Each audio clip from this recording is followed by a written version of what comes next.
Hey YouTubers, welcome back to the breakdown for chapter 18 of the Turner Diaries. So in this chapter, Earl Turner has been sent out to help train different members of the organization.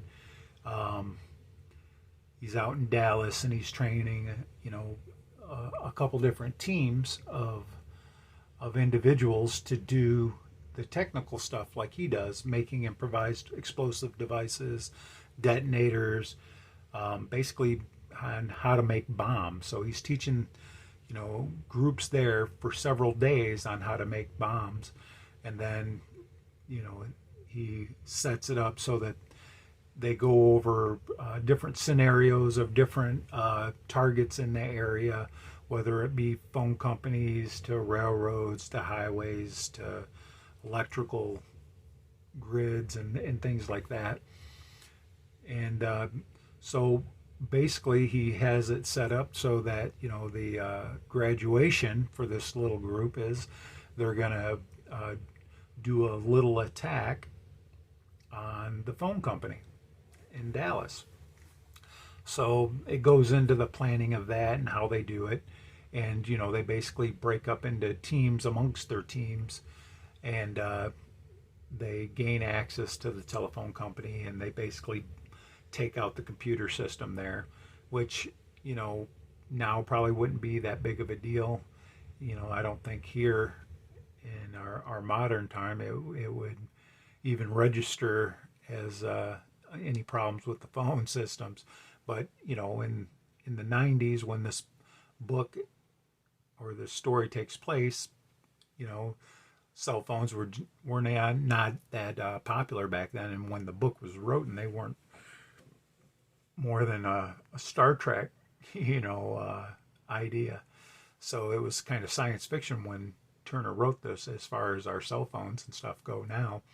But in the book, they've got landlines. So the attack on the phone company is a minor success. It basically shuts down the phones for the area for a day or two, and then he debriefs his students, and he goes on to the next area to basically do the same thing, to train some more students. So he goes from Dallas over to Denver. So he's in Colorado, bouncing around. He's got several students there that he's instructing, and he has to travel to different cities in the Colorado area, because there's just too many students for him to meet all at one place. Would probably cause more hassle than anything. And he discovers that the Midwest really isn't as locked down as the East Coast is. So, it's pretty much open game there in his mind.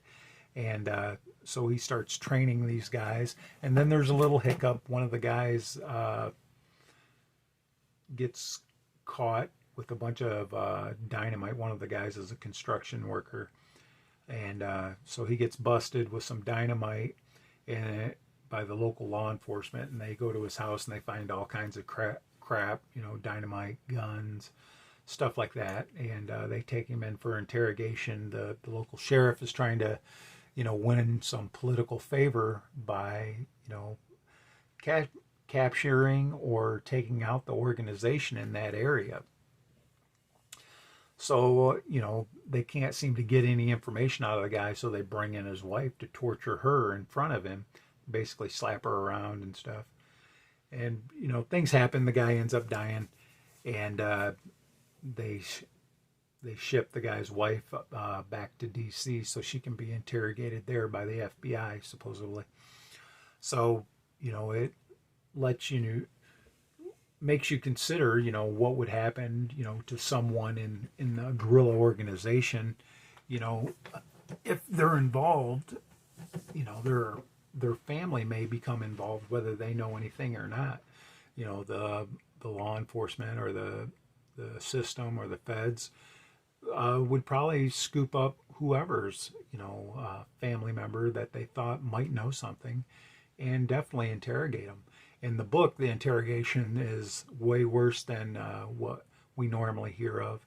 But in a situation like this where there's, terror cells and they're going around just blowing all kinds of stuff up and killing all kinds of people indiscriminately, well, maybe our law enforcement even today would do some what's the word I'm looking for? Unbecoming or non-Geneva Convention methods, maybe sending you off to another country to have you interrogated or something like that. Who knows? But it makes for an interesting story in the book anyway. And so it's a new twist and turn. Makes you think how these guerrilla organizations would have to, train people to know the tricks of the trade, so to speak, how to make improvised explosives and where to get the items to make them. So the book's moving along quite nicely. Makes you think about, guerrilla cells and what they do and how they get along. It's a good thought experiment. So anyway, that was chapter 18. Come back tomorrow for chapter 19, and tomorrow night we'll do the breakdown for that, and I'll check you YouTubers out later.